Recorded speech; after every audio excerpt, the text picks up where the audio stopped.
panitia yang PIC-nya adalah Pastor Valen Pandelaki telah mengemas rangkaian festival atau Christmas Fest ini dalam tingkat kebersamaan di dalam keluarga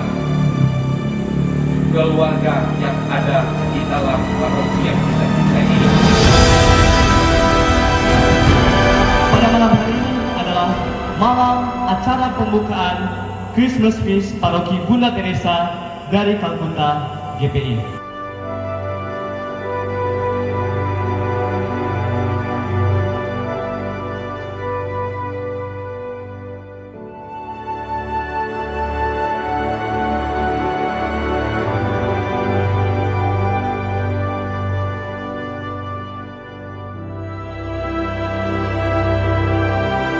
Membuka acara Christmas Fest Paroki Bunda Teresa Kalkuta Kuria Panti Indah. Selamat melaksanakan tugas, semoga Tuhan memberkati kita.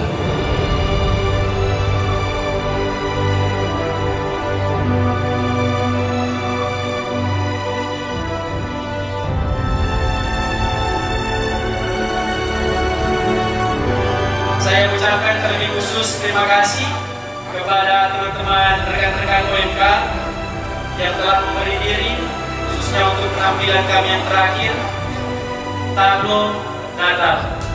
Berkat ide kreatif dari Pastor Valen selaku pembimbing kami dalam hal untuk menyanyikan.